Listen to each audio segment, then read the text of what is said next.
स्वागत है आप सभी साथियों का आज के हमारे एक और नए वीडियो में। और दोस्त मेरे ये फिजिक्स की दूसरी क्लास है और जिसमें आज हम पढ़ने वाले हैं गोली पृष्ठों पर प्रकाश का परावर्तन, यानी कह सकते हैं भैया reflection of light on spherical surfaces. दोस्त मेरे ये चीज़ ध्यान से देखिएगा कि भैया यदि आप ये क्लास कर लेते हैं और दूसरी अगली इसके बाद वाली जो क्लास है उसको कर लेते हैं तो इससे एग्जाम में जितने नंबर बनेंगे उसको हम पूरी तरीके से बना देंगे जो नंबर एग्जाम में बनने वाले हैं। ठीक है, और कौन कौन से प्रश्न पूछे जाते हैं उसके बारे में भी चर्चा करेंगे और सारे कंसेप्ट को हम अच्छी तरीके से समझेंगे कि भैया फिर मत बोलना प्रकाश में हमें ये चीज़ें समझ में नहीं आई। ठीक है, और कोई भी दिक्कत कोई परेशानी होती तो एक बार कमेंट कर देना दोस्त। ठीक है, एक अच्छा सा थम्स अप दे दो। आइए, हमने अभी पिछली कक्षा में पढ़ रखा था भैया कि दर्पण। अच्छा, दर्पण को इंग्लिश में क्या कहते हैं? सारे लोग बोलते रहना भैया, दर्पण को मन में ही बोलते रहना तो आपको बेहतर होगा भैया। दर्पण को क्या कहते हैं हम लोग इंग्लिश में? मिरर कहते हैं। अच्छा, दर्पण कितने प्रकार के होते हैं? तो मुझसे पूछोगे तो मैं कह दूंगा भैया एक होता है समतल दर्पण, एक होता है भैया कौन सा? समतल दर्पण। अगर इंग्लिश में पूछोगे तो इसको क्या कहते हैं भैया? प्लेन मिरर के नाम से जानते हैं। अच्छा, दर्पण में एक दूसरा दर्पण होता है भैया, क्या कहते हैं? गोलीय दर्पण। इसको क्या करते हैं भैया? गोलीय दर्पण, जिसे कहते हैं स्फेरिकल। भैया इसको क्या कहते हैं? Spherical mirror.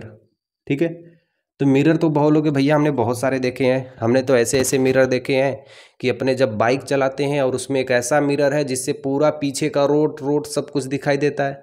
और हमारे पास एक दाढ़ी बनाने वाली मिरर है जिससे हम देखते हैं तो अपना का पूरा चेहरा भी नहीं दिखाई देता है। और एक ऐसा मिरर या शीशा लगा हुआ है जिससे हम अपनी पूरी वस्तु शरीर को देख सकते हैं। तो मिरर में भी कई प्रकार की क्वालिटी होती है, कई प्रकार के रेंज के अनुसार भी हमको मिरर मिलते हैं और कई प्रकार के भी मिरर होते हैं। इसके बारे में सारी चीज़ों का हम चर्चा करेंगे। ठीक है, समतल दर्पण में हमने ये चीज़ बताई थी आपको कि दोस्त यदि आपका ये समतल दर्पण है और इससे जितना दूर पे आप रहेंगे उतना ही दूर आपका प्रतिबिंब उतना ही बड़ा आपको दिखाई देगा। यदि आप 5 मीटर की दूरी पे हैं तो आपका प्रतिबिंब यदि उतना बड़ा देखना है तो आपको भी कितना दूरी पे खड़ा होना? 5 मीटर की दूरी पे दिखाई देगा। समतल दर्पण का जो प्रतिबिंब बनता है वो कैसा बनता है भैया? काल्पनिक बनता है। ठीक है, काल्पनिक बनता है, सीधा बनता है। कैसा बनता है भैया? काल्पनिक बनता है। और कैसा बनता है? सीधा बनता है। आज की सब्जेक्ट में हम भैया आज की वीडियो में हम एक चीज़ जानने वाले हैं, कौन सा? गोलीय दर्पण। क्योंकि हमारे चैप्टर का नाम है क्या? गोली पृष्ठ पर प्रकाश का परावर्तन। ध्यान रहे, is a very important topic of this chapter. ठीक है, अच्छा भैया गोली दर्पण किसे कहते हैं? सबसे पहले आपको पहचानने के लिए एक ऐसे गोला बना लेनी है। भैया मेरी बात मानोगे कि नहीं मानोगे? तो आप बोलोगे भैया आप जो कह देंगे वो मान लेंगे। तो भैया कभी भी कन्फ्यूजन नहीं होगा, बस सिर्फ आप क्या बना लेना? एक गोला बना देना।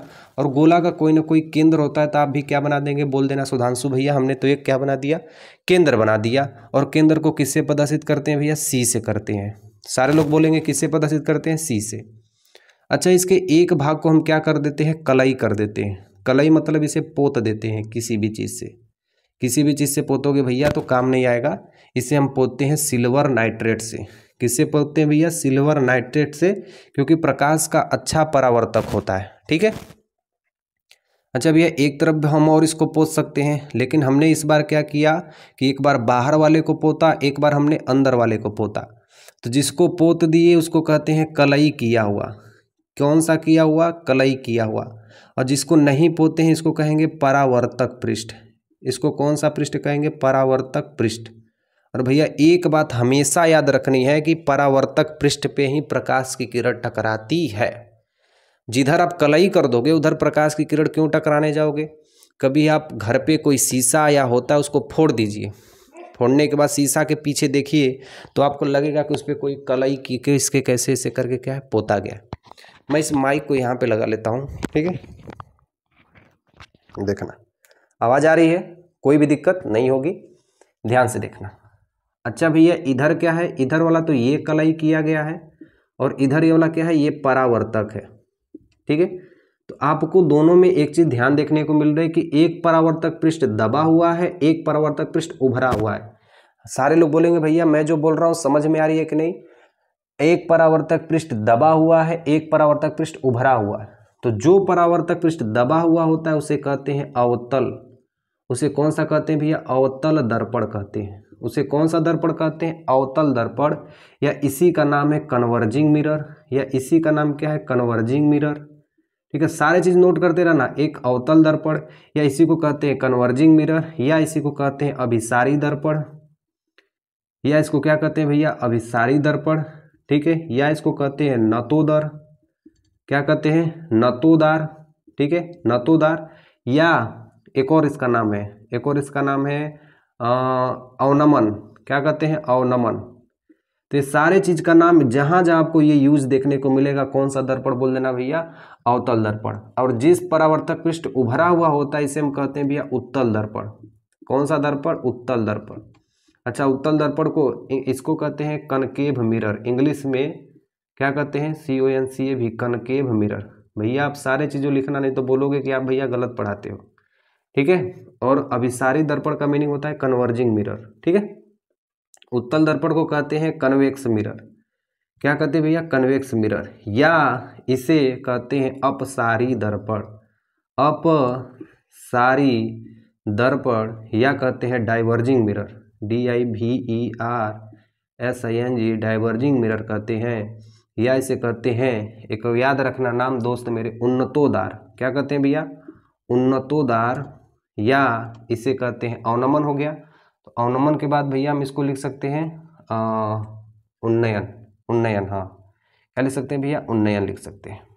ठीक है, ये अवनमन, ये उन्नयन, ये उन्नतोदार, ये नतोदार, ये अपसारी, ये अभिसारी, ये डाइवर्जिंग, ये कन्वर्जिंग, और ये उत्तल दर्पण, ये अवतल दर्पण, ये सब इसी के नाम होते हैं। ये सब क्या होते हैं, इसी नाम होते हैं दोस्त मेरे। एक ही साथ आपको लिखवा दिया हूं ताकि बाद में आपको कोई दिक्कतें ना हो। हाँ भैया, एक थम्स अप कर देना दोस्त, कोई भी दिक्कत होती है बोल देना कि भैया हाँ ये चीजें दिक्कत होती है। तो गोली दर्पण कितने प्रकार हैं, 2 प्रकार, एक अवतल दर्पण, एक भैया क्या होते हैं, उत्तल दर्पण। बोलना दोस्त, क्या कहते हैं, गोली दर्पण कितने प्रकार के, 2 प्रकार के, एक अवतल दर्पण, एक उत्तल दर्पण। तो भैया सबसे पहले आज की हेडिंग में आपको लिखना है गोलीय दर्पण, और मेरे मुंह से जो भी परिभाषा लिख रही है इसको नोट करना है। ठीक है, एक कांच के खोखले गोले को काटकर, ध्यान से सुनिए भैया, गोली दर्पण किसे कहते हैं, एक कांच के खोखले गोले को काटकर एक तरफ कलई कर दिया जाता है और एक तरफ परावर्तक पृष्ठ बना दिया जाता है, उसे हम गोलीय दर्पण कहते हैं। गोलीय दर्पण 2 प्रकार के होते हैं। पहला हेडिंग लिखिएगा अवतल दर्पण।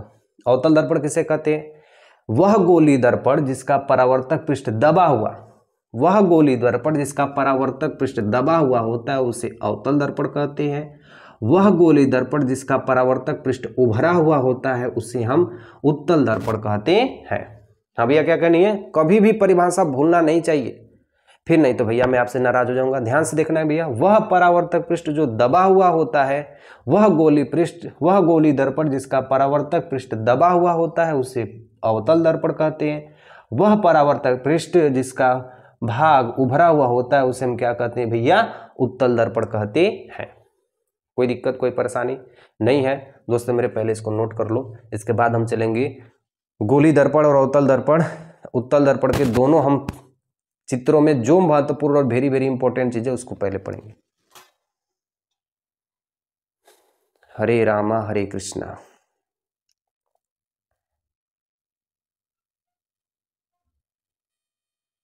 ठीक है, आगे देखना है दोस्त, जो गोली दर्पण होते हैं वो कितने प्रकार के होते हैं, 2 प्रकार के होते हैं। कौन, एक अवतल और एक क्या होते हैं, उत्तल। एक कौन सा होते हैं भैया, अवतल, अवतल दर्पण, इंग्लिश आप लोग लिखना, अब ये आपका काम है। ठीक है, और एक होते हैं उत्तल दर्पण। 2 दर्पण मैंने आपको बताया, इसको कहते हैं कन्वेक्स, इसको क्या कहते हैं भैया, कन्वेक्स कहते हैं, भूलना नहीं है। और इसको क्या कहते हैं, कनकेव, कनकेव मिरर, क्या कहते हैं, कनकेव मिरर, इसको कन्वेक्स मिरर, इसको कनकेव मिरर, इसको कन्वेक्स मिरर, इसको कनकेव मिरर, इसको कन्वेक्स मिरर। आगे पीछे दे सकता है, कोई दिक्कत नहीं होना चाहिए। दोस्त मेरे सबसे पहले मैं बताता हूं अवतल दर्पण के बारे में। सबसे पहले आपको ऐसे बनाने लिए है, अवतल दर्पण जिसका परावर्तक पृष्ठ दबा हुआ होता है। तो परावर्तक पृष्ठ दबा है तो उभरा हुआ कौन सा होगा, कलई किया गया पृष्ठ, ये कलई हो गया। अच्छा, उत्तल दर्पण का एक बना लेता हूँ, ऐसा परावर्तक पृष्ठ जिसका बाहरी भाग उभरा हुआ होता है, यानी ये भाग क्या होगा, कलई किया हुआ होगा। पहला नंबर पे हमको याद करनी है ध्रुव। ये देखिए, इसको हम क्या कहते हैं, इसको हम लोग कहते हैं मुख्य अक्ष, इसको हम लोग क्या कहते हैं, मुख्य अक्ष। या इसे कहते हैं प्रधान अक्ष, या इसे हम लोग क्या कहते हैं प्रधान अक्ष, या इसी को कहते हैं प्रिंसिपल एक्सिस, या इसी को हम लोग क्या कहते हैं प्रिंसिपल एक्सिस। इसका यदि हम नाम रख देंगे कौवा खराऊ, कुछ भी नाम रख सकते हैं, एम डैश रख सकते हैं, तो इसके बीचों बीच का जो बिंदु है यही ना बिंदु होगा। दोस्त मेरे ध्यान से समझना, इसके बीचों बीच का बिंदु यही ना होगा, और इसी बीचों बीच के बिंदु को हम क्या कहते हैं पी, यानी पी का मतलब होता है पोल, पी बराबर पोल, या पोल को हम लोग कहते हैं ध्रुव, या कहीं कहीं पे लिखा होगा दर्पण का ध्रुव। उसी तरह इसको भी हम लोग क्या कहेंगे पी, इसको भी हम लोग क्या कहेंगे पी, यानी ये भी इस दर्पण का क्या हुआ ध्रुव हुआ। कोई दिक्कत कोई परेशानी नहीं है। सबसे पहले क्या करनी है, एक अवतल दर्पण एक उत्तल दर्पण। मुख्य अक्ष किसे कहते हैं, जो समांतर किरणों के साथ साथ बीच में ध्रुव के समांतर खींची गई रेखा होती है उसे मुख्य अक्ष कहते हैं। ध्रुव किसे कहते हैं, जो परावर्तक पृष्ठ के बीचों बीच बना होता है उसे हम क्या कहते हैं ध्रुव कहते हैं। कोई दिक्कत कोई परेशानी नहीं है। अच्छा आपसे एक चीज पूछ रहा हूं, ये कोई ना कोई गोला का लग रहा है कि टुकड़ा है। अगर ये गोला है और इसको हमने क्या किया कि इतना काट दिया का मतलब इतना हमने क्या किया मिटा दिया, तो आपको लग रहा है कि ये कोई गोला का कोई ना कोई कटा हुआ भाग है और इस गोला का कोई ना कोई क्या होगा केंद्र होगा। तो इसका भी कोई ना कोई ऐसे ऐसे घुमाएंगे तो यहाँ पे भी कोई ना कोई केंद्र होगा। इस केंद्र को किससे प्रदर्शित करते हैं सी से। केंद्र को किससे प्रदर्शित करते हैं भैया सी से। तो ये भी कोई ना कोई गोला होगा और इस गोले का कोई ना कोई क्या होगा केंद्र होगा। इस केंद्र को किससे प्रदर्शित करते हैं सी। तो सी किसे कहते हैं भैया, सी कहते हैं वक्रता केंद्र। सी किसे कहते हैं वक्रता केंद्र। और ध्यान से देखिए इस भाग को हम लोग कहते हैं परावर्तक पृष्ठ। भैया क्या कहते हैं परावर्तक पृष्ठ। और परावर्तक पृष्ठ में एक चीज आपको ध्यान देनी है कि सदैव जो प्रकाश की किरणें आती हैं वो परावर्तक पृष्ठ से टकराती हैं और वो फोकस से गुजर के चली जाती हैं। अच्छा भैया इधर भी प्रकाश की किरण समांतर आएगी और ये फोकस से होकर चली जाएगी। ध्यान देनी है बात को। सबसे पहले देखना भैया ये क्या आ रही है, प्रकाश की किरण आ रही है, मुख्य अक्ष से टकरा रही है और ये कहाँ से चली जा रही है भैया, फोकस कैपिटल एफ से ये गुजर के कहाँ हो जा रही है भैया, चली जा रही है। और ये भी प्रकाश की किरण ऐसे आ रही है और जैसे ही दर्पण से टकरा रही है ये फोकस से होकर चली जा रही है। ध्यान रहे। तो आपको एक नोट में लिखना भैया, क्या लिखना है कि जब कोई प्रकाश की किरण अवतल दर्पण में मुख्य अक्ष के समांतर आती है तो वह फोकस से होकर गुजर जाती है। भैया नोट में सबसे पहले इस पॉइंट को लिखना, वेरी वेरी इंपॉर्टेंट है, कोई भी लापरवाही नहीं। सबसे पहले आपको नोट में लिखना है जब कोई समांतर किरण मुख्य अक्ष के समांतर आती है, भैया लिखना है जब कोई समांतर किरण मुख्य अक्ष के समांतर आती है तो वह फोकस से होकर गुजर जाती है। आगे देखना भैया, इसमें भी समांतर किरण आ रही है परावर्तक पृष्ठ पे, तो भैया आ रही है ठीक है, लेकिन ये क्या हो जा रही है भैया, फैल जा रही है। ये क्या हो जा रही है, फैल जा रही है। और ये आके क्या हो रही है, सिकुड़ जा रही है। ये आके क्या हो रही है, सिकुड़ जा रही है। और ये क्या हो रही है भैया, फैल जा रही है। तो फैल जा रही है इसका मतलब ये हुआ दोस्त मेरे कि जो बाहर का इतना बड़ा प्रतिबिंब होगा वो हमको छोटा में दिखाई देगा और जो बाहर का छोटा प्रतिबिंब होगा वो हमको किस में दिखाई देगा, बड़ा में दिखाई देगा। फर्क बस यही होता है दोनों में, ठीक है, ध्यान से देखना। और इसको यदि हम पीछे ऐसे ढकेल दें, इसको हम पीछे ऐसे ढकेल दें तो बीच में जो बिंदु बनेगा वो किसका बनेगा भैया, फोकस बिंदु का बनेगा। तो क्या अभी हमने आपको सिखाया है कि भैया मुख्य अक्ष के समांतर कोई भी किरणें आती हैं तो वह कहाँ से होकर गुजर के चली जाती हैं, फोकस से गुजर के चली जाती हैं। तो आप ये चीजें देखेंगे कि कैपिटल एफ को हम लोग कहते हैं फोकस बिंदु। फोकस बिंदु very very important, very very important कि कैपिटल एफ को फोकस बिंदु और स्मॉल एफ को फोकस दूरी कहते हैं। स्मॉल एफ को फोकस दूरी कहते हैं। ये दो चीजें बहुत कंफ्यूज होती है और यहाँ से नंबर भी कट जाते हैं, इसलिए दोस्त इसको बहुत ध्यान से समझिएगा कि कैपिटल एफ को फोकस बिंदु और स्मॉल एफ को फोकस दूरी कहते हैं। दो चीजें इंपॉर्टेंट इसकी है। अच्छा चित्र में बस बताएंगे आपको समझ में आ जाएगा। इसको कौन सा, सारे लोग बोलिए, फोकस बिंदु। अच्छा भैया ध्यान से देखना है, इस फोकस बिंदु से इस ध्रुव के बीच की दूरी को हम लोग कहते हैं फोकस दूरी। क्या कहते हैं भैया, फोकस दूरी, जिसे स्मॉल एफ से प्रदर्शित करते हैं। बोलो भैया, इसको फोकस और ध्रुव के बीच की दूरी को हम लोग कहते हैं फोकस दूरी। क्या कहते हैं, फोकस दूरी। और यहां से वक्रता केंद्र और ध्रुव के बीच की दूरी को हम लोग कहते हैं वक्रता त्रिज्या। वक्रता त्रिज्या, ये तो आसान है। क्यों? क्योंकि केंद्र है और केंद्र से इसकी दूरी क्या कहलाती है? त्रिज्या, और इसको हमने वक्रता माने हैं तो इसको हम क्या कहेंगे भैया? वक्रता त्रिज्या। तो बोलोगे भैया आपने बहुत अच्छी चीज बताई है कि हमने एक चीज सीखा है कि r बराबर क्या होती है? वक्रता त्रिज्या। r बराबर हमने क्या सीखी है? वक्रता त्रिज्या। अच्छा भैया आपने ये तो बता रहा है, लेकिन हमको ऐसा लग रहा है कि c और p के बीचों बीच क्या है? f है। मेरा f थोड़ा सा बगल में बन गया, लेकिन दोस्त मेरे ध्यान से समझना, c और p के बीच में एकदम क्या लग रहा है? f। तो जब दो बीच की दूरी में है, ये मान लो कितना है, और ये दोनों हाथों के बीच में मेरी क्या है? नाक है। तो यदि मैं कहूं कि ये दोनों 10 मीटर के हैं, दोनों हाथ के बीच की दूरी, तो इतना दूरी कितना कहलाएगी? तो आप बोल देंगे भैया 10 का आधा कर देंगे तो कितना होगा? 5।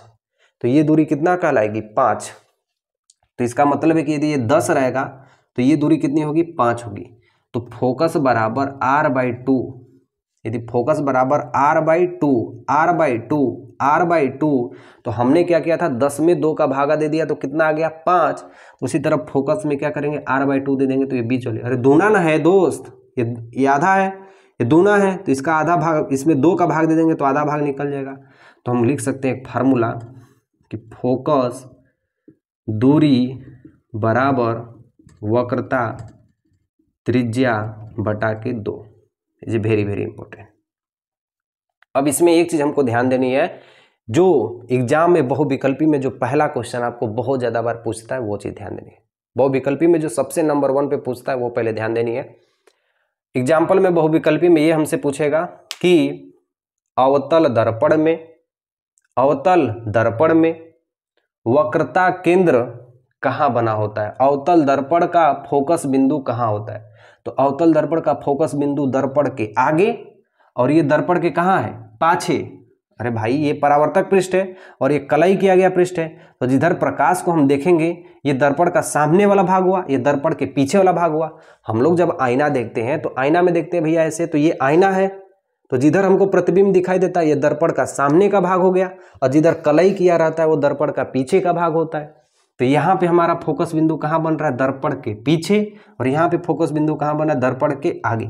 तो नोट में आपको लिखनी है वेरी वेरी इंपॉर्टेंट में कि अवतल दर्पण में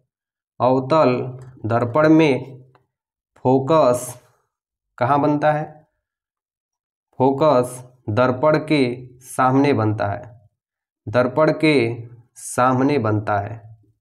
दर्पण के कहाँ बनता है भैया? सामने बनता है।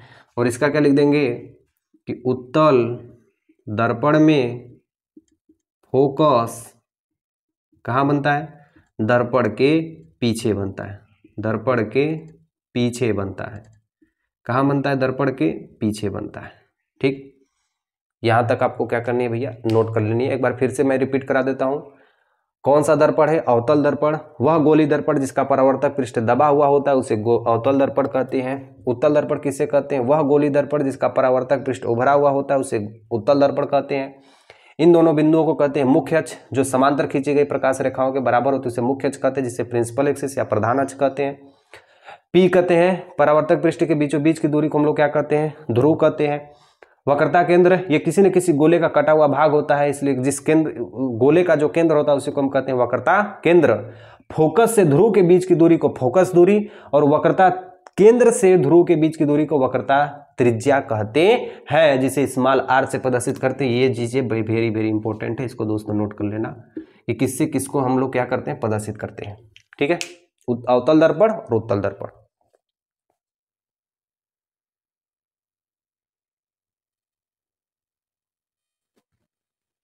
आगे देखिए।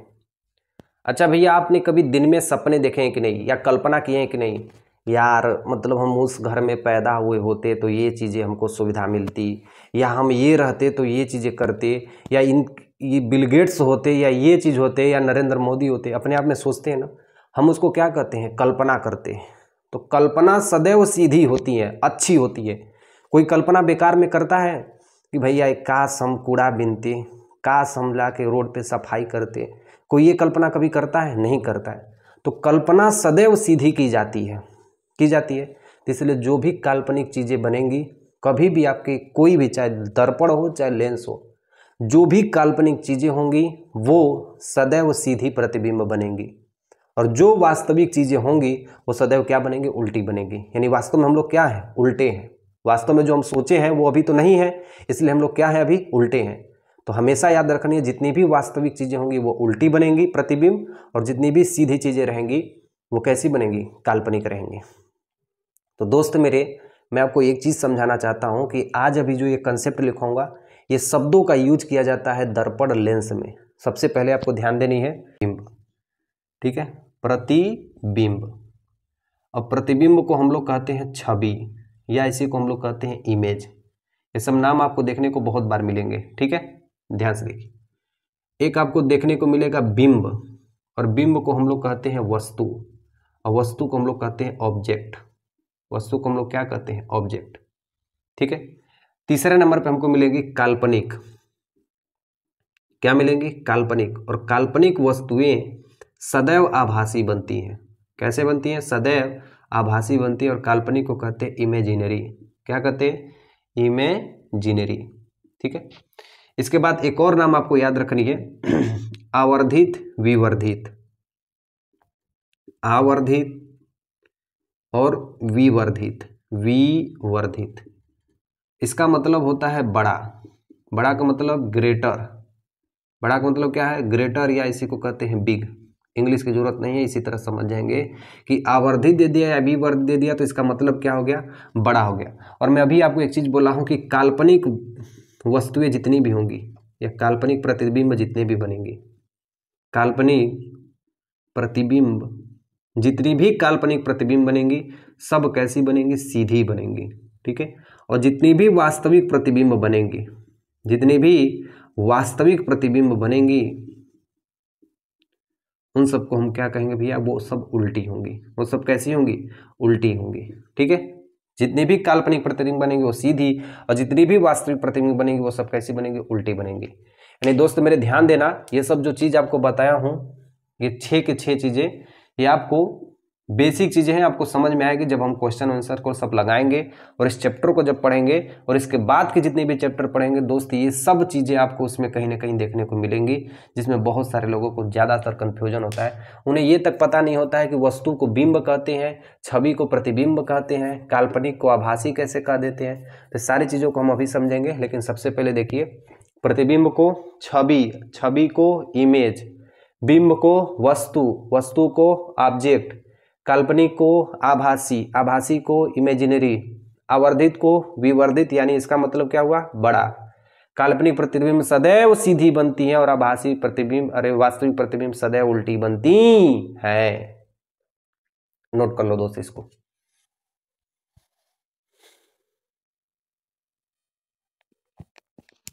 इसमें एक चीज आपको नोट करना है दोस्त कि काल्पनिक प्रतिबिंब, ठीक है, कंसेप्ट नंबर ये 1 है, ये कंसेप्ट नंबर 2 है कि काल्पनिक प्रतिबिंब, काल्पनिक प्रतिबिंब और अनंत पर बना प्रतिबिंब, और अनंत पर बना प्रतिबिंब कभी भी सही नहीं होते हैं, कभी भी वास्तव में नहीं होते हैं, वास्तव में नहीं होते हैं, ठीक है, होते हैं। अनंत पे कोई प्रतिबिंब है, यहाँ पे यदि हम उसको शीशे में देख रहे हैं, उसका प्रतिबिंब अनंत पे बन रहा है, तो समझिए वो वास्तविक प्रतिबिंब नहीं है, उसे हम आभासी मान के ही चलते हैं। वो कैसा प्रतिबिंब है, काल्पनिक प्रतिबिंब, वो रियल में प्रतिबिंब नहीं होता है, ठीक। तो सबसे पहले अभी हम प्रतिबिंब की गणना को सीखेंगे, तो इसको पहले हमें नोट करना है, इसके बाद हम सीखेंगे कि प्रतिबिंब की गणना कैसे की जाती है, ठीक है। नोट कर लो दोस्त इसको।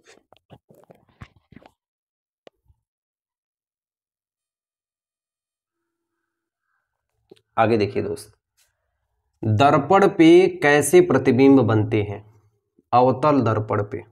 कौन से दर्पण पे, अवतल दर्पण पर प्रतिबिंब का बनना। इज वेरी वेरी इंपॉर्टेंट, क्योंकि यहीं से एकमात्र ये ऐसा टॉपिक है जिससे एग्जाम में आपके 4 नंबर ये दे के जाता है दोस्त। ये एग्जाम में 4 नंबर का क्वेश्चन हमारे एग्जाम में दे के जाता है, सिर्फ ये कंसेप्ट। और इसमें टोटल हमें 6 फिगर बनाना होता है। जो ये 6 फिगर समझ लिया, समझो दोस्त मेरे, ये वहां पे एग्जाम में आपका ये 4 नंबर पूरा श्योर करके जाएगा। ध्यान से देखनी है, अवतल दर्पण पर प्रतिबिंब का निर्माण। प्रतिबिंब का निर्माण। सबसे पहले मैं 6 फिगर को एक साथ पहले बता देता हूं, उसके बाद हम अलग अलग तोड़ तोड़ के पढ़ेंगे। ये कौन सा दर्पण है, बोलो कौन सा ये दर्पण है भैया? तो सारे लोग बोल देंगे ये अवतल दर्पण है। कौन सा दर्पण है भैया? अवतल दर्पण है। इस अवतल दर्पण का कोई ना कोई तो केंद्र होगा, इस अवतल दर्पण का कोई ना कोई क्या होगा भैया? केंद्र होगा। और इसकी ये क्या है? फोकस बिंदु है। ये भैया क्या है? इसका ध्रुव है। और यहाँ पे हम मान लेते हैं भैया अनंत है। वस्तु को हम कहाँ कहाँ रख सकते हैं जिससे हमारा प्रतिबिंब बने? तो एक हम वस्तु रख देते हैं, इसको हम सी को थोड़ा बगल में लिख देते हैं और एफ को भी थोड़ा बगल में लिख देते हैं, ठीक है। और ये अनंत है। तो एक बार हम वस्तु को यहाँ रख सकते हैं, कहाँ पे? अनंत पे, ठीक है। एक बार हम वस्तु यहाँ रख सकते हैं, एक वस्तु हम वक्रता केंद्र पे रख सकते हैं, एक वस्तु हम फोकस पे रख सकते हैं, और एक वस्तु हम कहाँ रख सकते हैं? इसके बीच में। टोटल 6 वस्तु रख सकते हैं। एक वस्तु अनंत पे, एक अनंत और सी के बीच में, एक सी पर, एक सी और एफ के बीच में, और एक एफ पर, और एक एफ और पी के बीच में। दोस्त मेरे ध्यान से समझना, यदि वस्तु अनंत पे है, यदि वस्तु अनंत पे है तो इसका प्रतिबिंब बनता है फोकस पे। ध्यान से देखना, यदि वस्तु अनंत पे है तो इसका प्रतिबिंब कहाँ बनता है? फोकस पे। यदि वस्तु अनंत और वक्रता केंद्र के बीच में हो, यदि वस्तु अनंत और वक्रता केंद्र के बीच में हो तो उसका प्रतिबिंब बनता है सी और एफ के बीच में। यानी कहने का मतलब है कि जैसे जैसे हम लोग इधर जाएंगे वैसे वैसे प्रतिबिंब का निर्माण इधर होगा। यानी यदि सी पे हम प्रतिबिंब को बनाएंगे, अपनी वस्तु को रखेंगे, तो इसका प्रतिबिंब जब यहाँ से टकरा के जब बनेगा तो वो वस्तु पर कहाँ बनेगा भैया? सी पे ही बनता है। जितना वस्तु रहती है उतना ही बड़ा प्रतिबिंब बनता है। यानी ध्यान से समझना दोस्त, यदि ये यहाँ पे हो गया, यदि सी और एफ के बीच में हम वस्तु को रख दिए तो इसका प्रतिबिंब कहाँ बनेगा? अनंत और केंद्र के बीच में, अनंत और वक्रता केंद्र के बीच में। और फिर यहाँ पे यदि हम वस्तु को रख दिए फोकस पे तो कहाँ बनेगा हमारा वस्तु का प्रतिबिंब? अनंत पर। कहाँ बनेगा? अनंत पे। और यदि वस्तु को हम यहाँ पे रख दिए, ठीक है, फोकस और ध्रुव के बीच में रख दिए, एकदम पास में, इधर कहीं जगह है बनने के लिए? तो बोलेंगे भैया कोई जगह नहीं है। तो इसका जो प्रतिबिंब बनता है वो यहाँ पे बनता है, कौन सा बनता है भैया? आभासी। आभासी। और कैसा बनता है? काल्पनिक। काल्पनिक, या इसी को क्या कहते हैं? सीधा। और ये जितनी भी सब बनी है ये सब क्या कहलाती हैं? वास्तविक। वास्तविक। अवास्तविक सदैव कैसी होती हैं? उल्टा होती हैं। देखो ध्यान से, इसका ये क्या बनी है? उल्टा। इसका भी क्या बनी है? उल्टा। इसका भी क्या बनी है? उल्टा। इसका भी क्या बनी? उल्टा उल्टा उल्टा। इसलिए दोस्त मेरे, जब भी अवतल दर्पण आपको देखेंगे तो आप ऐसे रहेंगे, यानी हाथ में ऐसे मार्कर लिए रहेंगे, लेकिन आपको अवतल दर्पण में देखेंगे तो मार्कर इधर दिखाई देगा। यानी ठीक इसका क्या दिखाई देगा? उल्टा। ठीक इसका क्या दिखाई देगा भैया? उल्टा। जब आप देखेंगे मार्कर तो ये कहाँ दिखाई देगा? इस तरफ दिखाई देगा। हमारा जो बायां है आईने में दायां हो जाएगा, और जो ये दायां है वो आईने में क्या हो जाएगा? बायां हो जाएगा। फिर से ध्यान से देखना, एक बार फिर से इस कंसेप्ट को पढ़ लेना। सबसे पहले हम क्या पढ़ा रहे हैं? अवतल दर्पण पर प्रतिबिंब का निर्माण। टोटल 6 फिगर बनती हैं। 6 फिगर में आपको क्वेश्चन कैसे पूछेगा एग्जाम में? बोल देगा कि अनंत और वक्रता केंद्र के बीच यदि वस्तु रखी गई तो इसका प्रतिबिंब कहाँ बनेगा? तो पहले का प्रतिबिंब कहाँ बना है? ये वाला। दूसरे का प्रतिबिंब कहाँ बना है? ये वाला। तीसरे का प्रतिबिंब कहाँ बना है? ये वाला। चौथे का प्रतिबिंब कहाँ बना है? ये वाला। और पांचवें का प्रतिबिंब कहाँ बना है? ये वाला। ठीक है। और इसका छठवें का प्रतिबिंब कहाँ बना है? ये वाला। कोई दिक्कत? तो आपको बता देनी है भैया कि यदि प्रतिबिंब अनंत और केंद्र के बीच में हो तो इसका प्रतिबिंब कहाँ बनता है? कहाँ बनता है? सी और एफ के बीच में। और वस्तु से कैसा बनेगा? छोटा। वस्तु से कैसा बनेगा? छोटा। वास्तविक। उल्टा। कैसा बनेगा? वस्तु से छोटा, वास्तविक, उल्टा दर्पण के सामने बनेगा। कोई दिक्कत, कोई परेशानी नहीं है। ये जितनी भी दूरी कहलाती है ये सब हमने क्या रखा है? वस्तु को रखा है। ये सब हमने क्या रखा है भैया? वस्तु को रखा है। और ये सब जितनी भी होती हैं ये वस्तु की दूरी कहलाती हैं। ये सब क्या कहलाती है? वस्तु की दूरी कहलाती है। वस्तु की क्या कहलाती है? ये सब दूरी कहलाती है। तो U बराबर हम किसको प्रदर्शित करते हैं? वस्तु की दूरी को। वस्तु की दूरी को। कोई दिक्कत? और ये सब क्या कहलाती हैं? जो इनका प्रतिबिंब बना है ये सब क्या कहलाती हैं? भी से। और भी हमको क्या कहते हैं भैया? प्रतिबिंब की दूरी। भी से हम किसको डिनोट करते हैं? प्रतिबिंब की दूरी। तो v बराबर कहते हैं प्रतिबिंब की दूरी, प्रतिबिंब की दूरी, u बराबर वस्तु की दूरी और v बराबर प्रतिबिंब की दूरी। दोस्त मेरे ये दो कंसेप्ट वेरी वेरी इंपॉर्टेंट, इसको बड़ा ध्यान से समझना, ठीक है। कोई दिक्कत?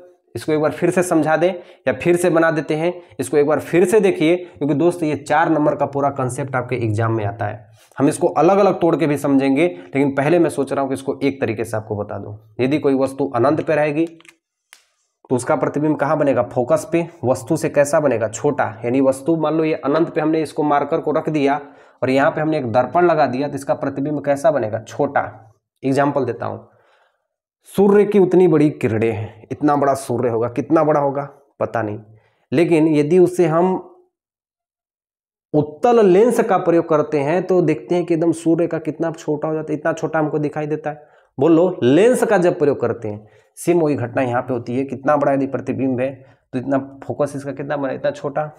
जैसे जैसे ये पास आता गया वैसे वैसे ये क्या होगा? मान बढ़ता गया, ठीक है। तो पहला हेडिंग हम लिखेंगे कि जब वस्तु अनंत पर हो तब। 6 फिगर है, 6 फिगर को ध्यान से समझना, ठीक है। देखो,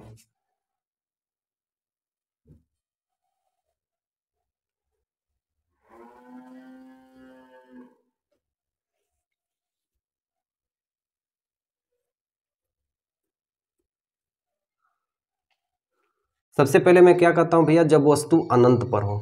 जब वस्तु कहां हो भैया? अनंत पर हो, ठीक है। जब अनंत पे होगी तो कहने का मतलब ये कौन सा दर्पण है भैया? अवतल दर्पण है। इसका नाम रख देते हैं एम डैश। एक तरफ क्या है? कलई किया गया है, और ये क्या हो गया? ध्रुव। ये क्या हो गया? फोकस बिंदु कैपिटल एफ। और ये क्या हो गया? वक्रता त्रिज्या। और यहाँ पे क्या हो गया? अनंत पे। तो जब अनंत पे कोई वस्तु रखी रहती है और वहां से प्रकाश की किरण समांतर आती है तो कहाँ से चली जाती है? फोकस से होकर गुजर के चली जाती है। तो आपको एग्जाम में दोस्त मेरे ध्यान से समझना, यही फिगर सेम टू सेम आपको बना देनी है और आपका 2 नंबर कन्फर्म हो जाएगा, ठीक है। और एग्जाम में ये रिकॉर्ड है दोस्त कि ये हर साल क्वेश्चन देता है। बताइए, चित्र बना के समझाइए कि जब वस्तु अनंत पे हो तो वस्तु का प्रतिबिंब कैसा बनेगा। तो ध्यान से आपको करनी है, अवतल दर्पण आपको बना देनी है PFC, और जब वस्तु अनंत पे हो तो प्रकाश की किरण ऐसे दर्शा देनी है। और ये कहाँ से होकर गुजर जाएगी? जब हमने नोट किया था कि जब भी कोई वस्तु प्रकाश की किरण अनंत से आती है तो दर्पण से टकराने के बाद वह फोकस से होकर गुजर कर चली जाती है। और वस्तु का प्रतिबिंब कैसा बनेगा? उल्टा, वस्तु से बहुत छोटा और वास्तविक बनेगा। दूसरी घटना हमसे ये कहती है कि भैया जब अनंत वो, ठीक है, कहाँ कहती है भैया? जब वो अनंत और सी के बीच में, अनंत और वक्रता केंद्र के बीच में हो। तो अनंत और वक्रता केंद्र के बीच में हम रख देते हैं वस्तु को। जैसे कैसे रखेंगे? ये कौन सा दर्पण है भैया? अवतल दर्पण है। और यहाँ पे कौन सा भैया? P बिंदु है। और यहाँ पे कौन है भैया? F है। और यहाँ पे हो गया क्या भैया? ये C हो गया। और यहाँ पे क्या है? अनंत। अनंत और वक्रता केंद्र के बीच में यदि मान लो दोस्त मेरे ये वस्तु है तो इसकी प्रकाश की किरण यहाँ से जाएगी और कहाँ से चली जाएगी? फोकस से होकर चली जाएगी। और दूसरी प्रकाश की किरण कहाँ जाएगी भैया? फोकस से होकर मुख्य अक्ष के क्या हो जाएगी? समांतर हो जाएगी। यानी इसका प्रतिबिंब कहाँ पे बना दोस्त मेरे? कहाँ बना? C और F के बीच में। जो हमने अभी बड़ा वाला डायग्रेशन पढ़ा था उसमें ध्यान से देखना, C और कहाँ बना था? F के बीच में। दोस्त मेरे समझ में आ रहा है कि नहीं? बस आप इसको बताइएगा। तो इसका कैसे लिखेंगे? सबसे पहले ये भी चीजें ध्यान देनी है।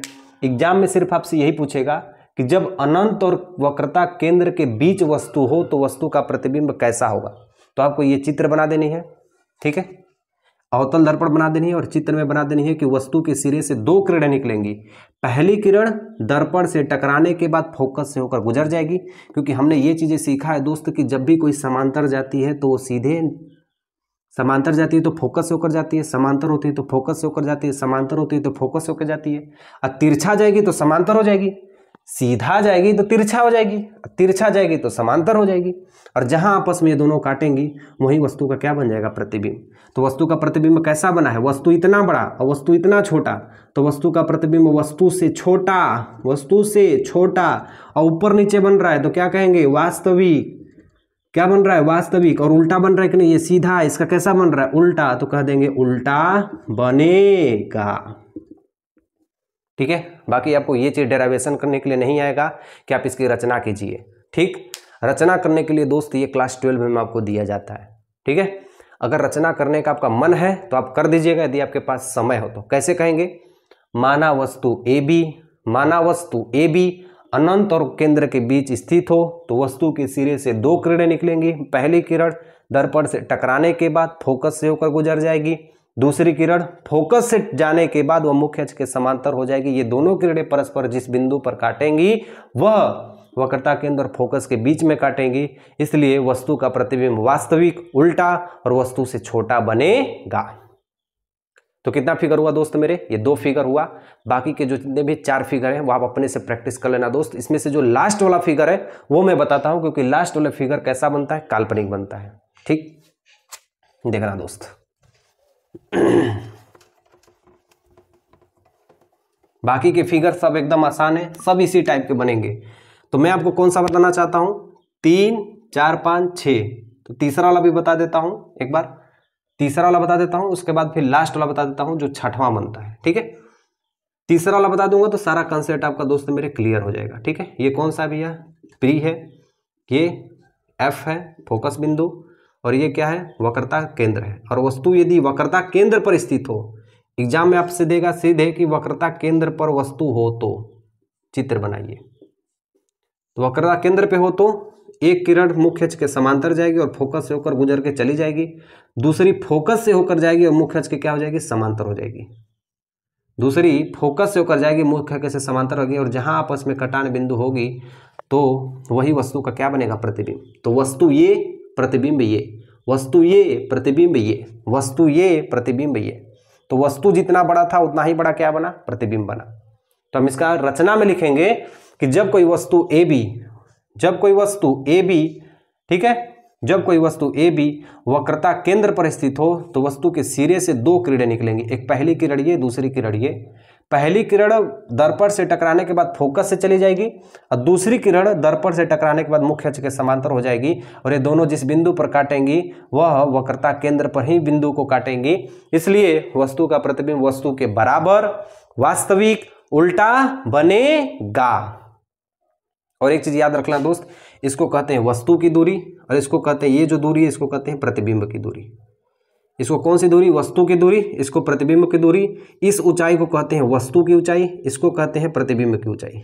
इसको कहते हैं वस्तु की ऊंचाई, ठीक है, वस्तु की ऊंचाई को यच से, ओ से, और इसको कहते हैं प्रतिबिंब की ऊंचाई। ठीक, एक बार फिर से मेरे संग बोलना दोस्त मेरे।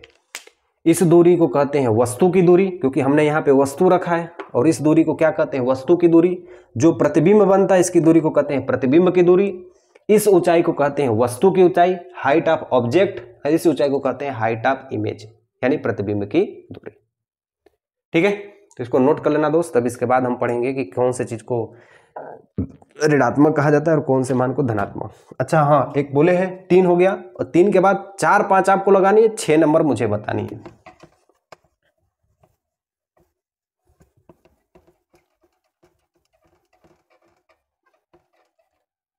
ये 6 फिगर दोस्त मेरे एग्जाम में हर एक साल पूछा जाता है।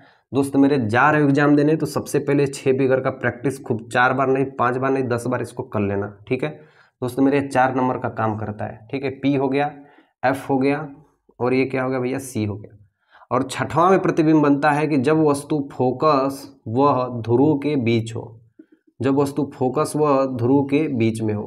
तो वस्तु का मतलब यहाँ पे, वस्तु का मतलब क्या होगा? यहाँ पे। और जब यहाँ पे हम वस्तु को रख देंगे तो पहली किरण कहाँ से जाएगी? इस पे टकराएगी और फोकस से होकर चली जाएगी। पहली किरण मुख्य अक्ष के समांतर जाएगी और फोकस से होकर चली जाएगी। दूसरी किरण को हम कहाँ लेके जाएंगे? दूसरी किरण को हम कहाँ लेके जाएंगे? तो दूसरी किरण का कहीं रास्ता नहीं बचा तो हम यहाँ से लेके जाएंगे। और आपको देख रहा है कि धीरे धीरे धीरे धीरे बढ़ता जा रहा है। ठीक है, ध्यान से देखिए, ये धीरे धीरे धीरे क्या होता है? बढ़ता जा रहा है, और कहीं पे आपस में कटेगा नहीं, इसलिए इसको हम आगे बढ़ा देते हैं, इसको भी हम आगे बढ़ा देते हैं, और कहीं ना कहीं ये आगे बिंदु कटता है। इसलिए वस्तु का प्रतिबिंब कैसा बनता है? काल्पनिक। कैसा बनता है? काल्पनिक, सीधा। और वस्तु से कैसा बना है? बड़ा। वस्तु से कैसा बना है? बड़ा। तो इधर की जो भी दृश्य बनेंगी, इधर की जो चीजें बनेंगी वो काल्पनिक, और दर्पण के सामने जो बनेंगी वो वास्तविक। दर्पण के जो सामने बनेंगी वास्तविक, और जिसकी कल्पना ही नहीं की जा सकती। हम बोले थे ना, काल्पनिक किसे कहते हैं? हम सोच रहे हैं कि यहाँ पे पैदा हो जाए, हम सोच रहे हैं कि ये चीज़ें हो जाती है, हम सोच रहे हैं कि इतना अमीर होते, ये चीज़ें हमारे पास होती, हमारे पास ये बढ़िया बढ़िया चीज़ें होती। तो जो चीज़ कल्पना करते हैं वो वास्तव में होती नहीं है। ठीक है, तो जो दर्पण के सामने बने वो वास्तविक, दर्पण के पीछे जो बने वो काल्पनिक। ठीक है, कोई कंसेप्ट क्लियर नहीं हुआ दोस्त मेरे तो वो मुझे जरूर बताना। ठीक है, तो ये रहा दोस्त मेरे 6 के 6 प्रतिबिंब का निर्माण। ठीक, कोई दिक्कत? कोई दिक्कत नहीं।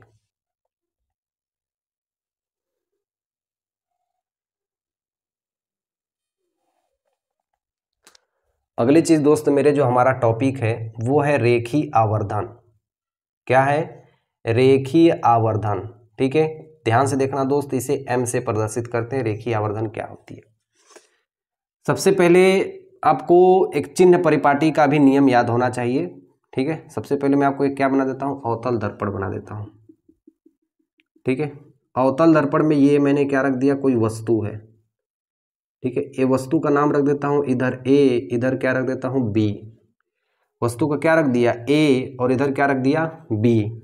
ठीक है, तो ये हाइट ऑफ ऑब्जेक्ट हम इसको लिख सकते हैं। एचओ का मतलब क्या लिख सकते हैं, हाइट ऑफ ऑब्जेक्ट।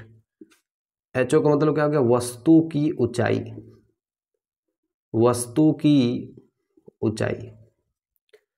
अगर मान लो दोस्त मेरे ये ऐसे गया, फोकस से होकर चला गया, दूसरा ऐसे गया और इसका प्रतिबिंब यहां बन गया।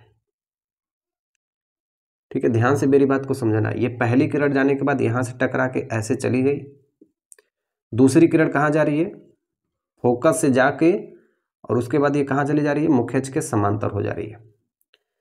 तो ये जो ऊंचाई है ये भी बनेगा। ये क्या बनेगा भैया, भी। तो ये प्रतिबिंब हमारा बन रहा है, यानी कह सकते हैं कि ए भी है, इसको मान सकते हैं सी और डी। सी और क्या लिख सकते हैं, डी। तो सी डी क्या हुआ, प्रतिबिंब की ऊंचाई, height of image. Height of image जिसे कहेंगे प्रतिबिंब की ऊंचाई। प्रतिबिंब की ऊंचाई। ठीक है, और भी बराबर कहेंगे प्रतिबिंब की दूरी। भी बराबर कहेंगे प्रतिबिंब की दूरी।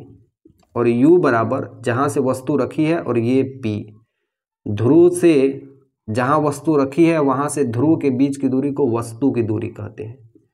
कौन सी दूरी कहते हैं, वस्तु की दूरी।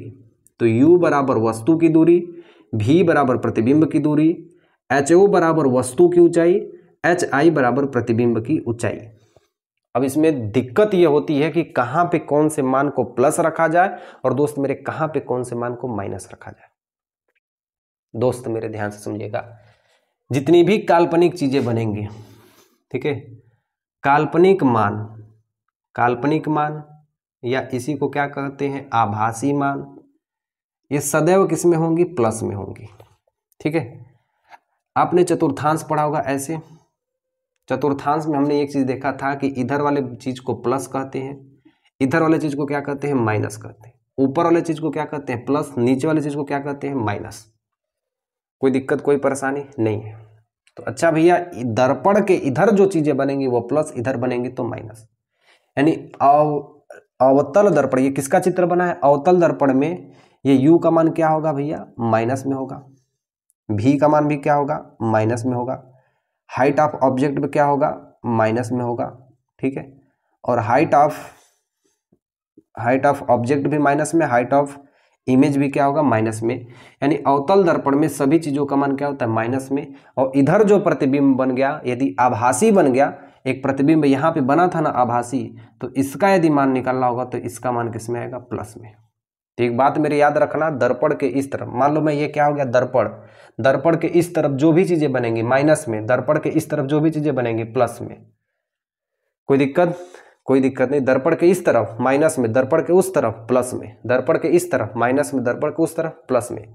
अगर यही दोस्त मेरे ये प्रतिबिंब होता और यहाँ पे वस्तु रखी होती और ये ऐसे गई होती और यहाँ पे ऐसे जगह यहाँ पे कट गई होती, ये वस्तु का क्या बनता, प्रतिबिंब। तो वस्तु की दूरी किससे, u से, u किस में लिखा जाएगा, माइनस में। लेकिन ये प्रतिबिंब की दूरी कहलाएगी, प्रतिबिंब की दूरी किससे लिखेंगे, प्लस से। तो बात आप समझ गए होंगे दोस्त, दर्पण के इस तरफ माइनस, दर्पण के उस तरफ प्लस। कब, जब ये दर्पण के उधर चला जाए प्रतिबिंब तब। ठीक है, तो हमने ये सीखा था कि भैया रेखीय आवर्धन किसे कहते हैं। रेखीय आवर्धन किसे कहते हैं, वह प्रतिबिंब की, ध्यान से ध्यान रखना मेरा दोस्त, प्रतिबिंब की ऊंचाई तथा वस्तु की ऊंचाई के अनुपात को, प्रतिबिंब की ऊंचाई तथा वस्तु की ऊंचाई के अनुपात को रेखीय आवर्धन कहते हैं। प्रतिबिंब की ऊंचाई तथा वस्तु की ऊंचाई के अनुपात को हम क्या कहते हैं? रेखीय आवर्धन कहते हैं।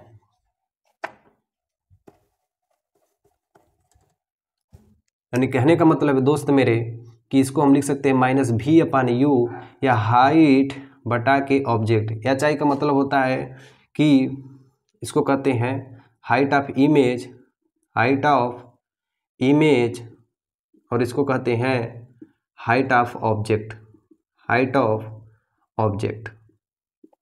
यानी कहने का मतलब है कि प्रतिबिंब की ऊंचाई तथा वस्तु की ऊंचाई के अनुपात को, प्रतिबिंब की ऊंचाई तथा वस्तु की ऊंचाई, प्रतिबिंब की ऊंचाई तथा वस्तु की ऊंचाई, प्रतिबिंब की ऊंचाई तथा वस्तु की ऊंचाई, प्रतिबिंब की ऊंचाई तथा वस्तु की ऊंचाई के अनुपात को रेखीय आवर्धन कहते हैं, या प्रतिबिंब और वस्तु के अनुपात को हम रेखीय आवर्धन भी कहते हैं।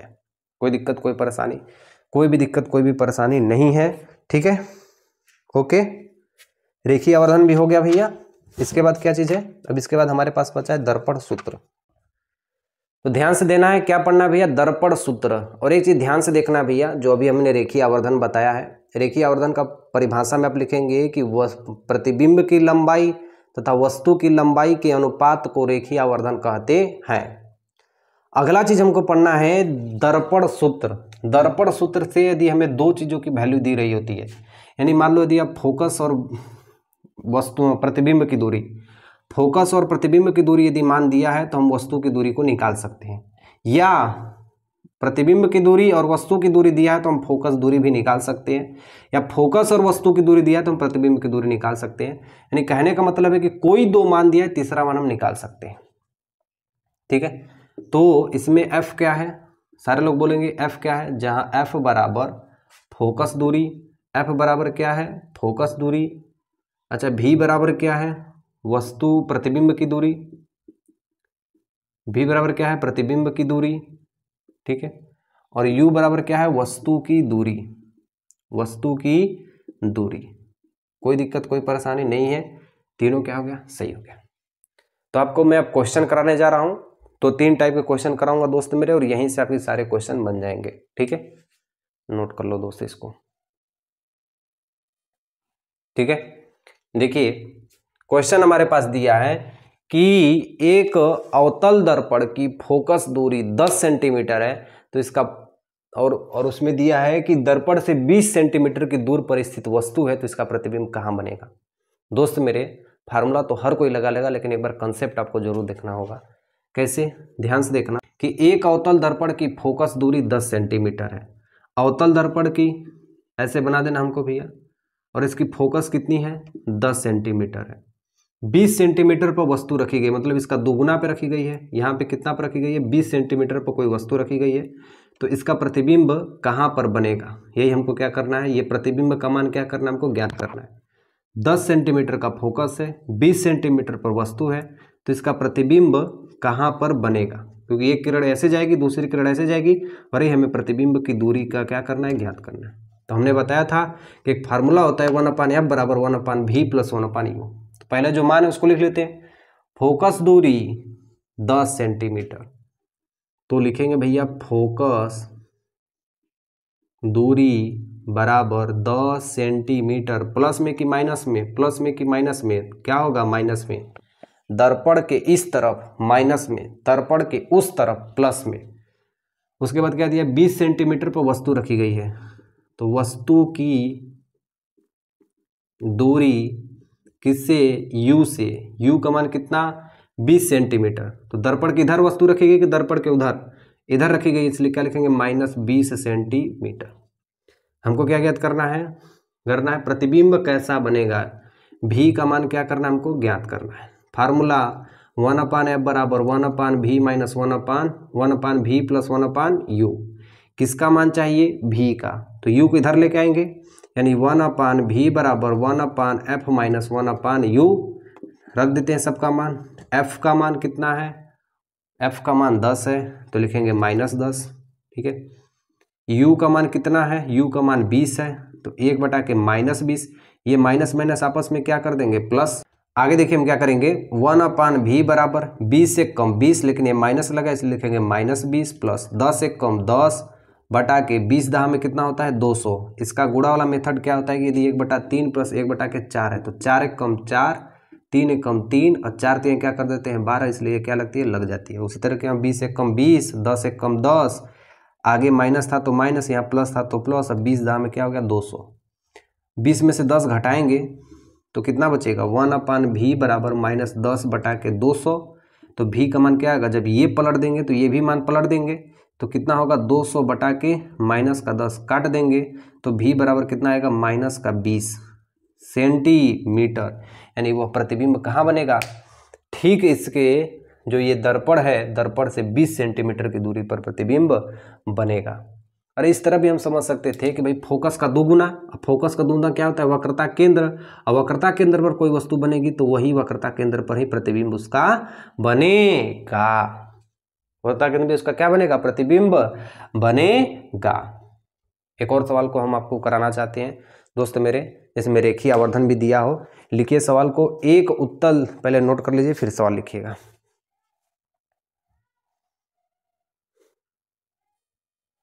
देखिए अगला सवाल लिखिए, दूसरा सवाल, एक उत्तल दर्पण से 25 सेंटीमीटर की दूरी पर, एक उत्तल दर्पण से 25 सेंटीमीटर की दूरी पर रखी वस्तु के प्रतिबिंब की लंबाई तथा वस्तु की लंबाई आधी होती है,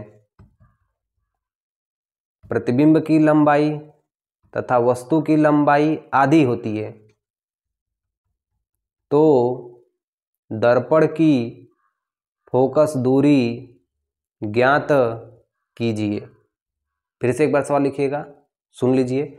एक उत्तल दर्पण से 25 सेंटीमीटर की दूर पर रखी वस्तु, एक वस्तु के प्रतिबिंब की लंबाई वस्तु के लंबाई की आधी होती है, तो दर्पण की फोकस दूरी ज्ञात कीजिए। ठीक है, सबसे पहले देखिए क्या दिया है। हमको एक चीज दिया है आवर्धन में कि प्रतिबिंब की लंबाई, आवर्धन बराबर क्या होता है, प्रतिबिंब की लंबाई बटा के वस्तु की लंबाई, वस्तु की लंबाई। क्वेश्चन हमसे कह रहा है कि प्रतिबिंब की लंबाई वस्तु की लंबाई की आधी होती है, तो सबसे पहले पहला कंसेप्ट हमको ये मिल गया। एक हमने फार्मूला पढ़ा था कि m बराबर -v/u बराबर HI/HO। तो कौवा बराबर खराऊ बराबर गधा, यानी इसके बराबर भी हम इसको लिख सकते हैं। यानी कहने का मतलब है कि ये यदि 5 रोटी खाता है, ये भी 5 रोटी खाता है, इसके बराबर ये भी 5 रोटी खाता है, तो ये दोनों आपस में 5-5 नहीं खाते हैं, तो बोलोगे हाँ। तो 1/2 बराबर हम लिख सकते हैं HI/HO बराबर हम लिख सकते हैं -v/u। HI height of image कितना दिया है 1, हाइट ऑफ ऑब्जेक्ट कितना दिया है 2, और -v/ क्या कर दिए u। कोई दिक्कत? हमसे कह रहा भैया कि उत्तल, कौन सा दर्पण है, उत्तल दर्पण है, तो उत्तल दर्पण कैसे बनेगा, ऐसे बना देंगे ना। और ये क्या कर दिए भैया, बोल रहा है कि 25 सेंटीमीटर दूर कोई वस्तु रखी गई है, तो वस्तु कहाँ रखी गई है, इधर रखी गई है। तो मैं बोला हूं कि दर्पण के इस तरफ माइनस में, तो u का मान क्या रखेंगे -25 सेंटीमीटर। तो वस्तु की दूरी क्या हो जाएगी, वस्तु की दूरी बराबर -25 सेंटीमीटर। ठीक है, तो हमको यहां से u का मान मिल गया। ठीक है, और हमसे क्वेश्चन में क्या पूछा है, लास्ट में क्वेश्चन हमसे पूछा है कि दर्पण की फोकस दूरी ज्ञात कीजिए। तो हमसे पूछा क्या भैया, फोकस दूरी। क्या पूछा भैया, फोकस दूरी पूछा। फोकस दूरी का हमको क्या चाहिए, मान चाहिए। तो फार्मूला जैसे ही लगाएंगे 1/f बराबर 1/v - 1/u, तो हमको v और u का मान पता होना चाहिए। लेकिन हमको u का मान तो पता, लेकिन v का मान पता नहीं है, तो v का मान यहाँ से निकालेंगे। u का मान कितना है, u का मान -25, इसलिए हम क्या रख देंगे यहाँ पे -25 रख देंगे। माइनस से माइनस कट गया, तो v बराबर क्या रखेंगे, ये 25 भागा में इधर जाएगा तो गुणा में, तो 25/2 लिख देंगे। बोलो दोस्त मेरे, ध्यान से समझना, v/u 1/2 और u का मान कितना है 25 है, क्योंकि वस्तु कितनी दूरी पर रखी गई 25। अब 25 में 1 का गुणा करेंगे तो 25/2। ठीक, मान रख देते हैं 1/f बराबर 25/2 यदि ऊपर जाएगा तो ये 2/25 हो जाएगा, ठीक है, माइनस 1/के ये क्या हो जाएगा 25 हो जाएगा, बराबर F बराबर होगा 2 कौवा में से 1 कौवा घटा देंगे तो कितना बचेगा 1/25, 1/F बराबर, तो F बराबर कितना आएगा 25 सेंटीमीटर, यानी इसका जो फोकस होगा वो कहाँ होगा 25 सेंटीमीटर दर्पण के पीछे, दर्पण के पीछे, दर्पण के पीछे, प्लस में है तो क्या होगा भैया पीछे, कितना सेंटीमीटर है 20 नहीं है रे भैया, ये 25 है। कोई दिक्कत कोई परेशानी? कोई दिक्कत कोई परेशानी नहीं है। ये है दोस्त मेरे इस चैप्टर का पूरा सत्यानाश, ठीक है। तो दोस्त मेरे 1 डे 1 चैप्टर के अनुसार दोस्त मैं आपको हर एक दिन एक एक चैप्टर लेके आऊँगा, और जो चैप्टर बड़ा होगा उसमें एक चैप्टर को पढ़ा के अगला चैप्टर के न्यूमेरिकल्स को करा दूंगा अगले पार्ट में। तो इस कारण दोस्त हम हर एक चैप्टर को पढ़ सकते हैं, ठीक है, कोई दिक्कत कोई परेशानी नहीं है। मिलता हूँ अगले वीडियो में, तब तक के लिए सेवा समाप्त।